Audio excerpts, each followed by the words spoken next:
Odamlarning qalbini ochib ichidagini ko'ra olmaymiz. Boshqalardan o'zimizni ustun qo'ymaymiz. Aniq hujjat dalilsiz birovni ayblamaymiz. Alloh hech birimizni xatolardan xoli qilmagan. Yaxshi niyat bilan ham xato qilishimiz mumkin. Birov haqni gapirsa ham botilni xohlashi mumkin. Aytgan odamdan shubhalanganimiz uchun haqni inkor etmasligimiz darkor. Biz haqqa haqliromiz. Hikmat mo'minning yo'qotgan narsasidir. Qayerdan topsa ham unga haqliroqdir. Yodingizda bo'lsin, odamlar Rasulullohning sahobalarini aybi nuqsonsiz deb xato fikrlashlari mumkin yoki sahobalarga keragidan ortiq baho berishlari mumkin.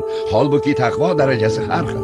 Agar shunday qilishsa, so'ng sahobalarda qandaydir xatolik ko'rishsa, ko'ngli sovib iymoniga putur yetadi. Keyin Alloh va Rasulini yoqtirmaydiganlar chiqishi mumkin. Ular bunday munosabatdan foydalanib dinga hujum qilishadi. Ha, to'g'ri. Agar sahobalar aybu nuqsonsiz deb o'ylashsa, ba'zilar ular qayerda-yu biz qayerdamiz deyishi mumkin.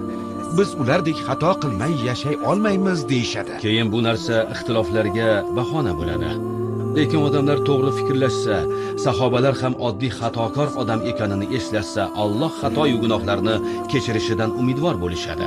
Shunda odamlar sahobalarning birdamligiga taqlid qilishadi. Sahobalardagi ixtilofni uzrli deb bilishadi.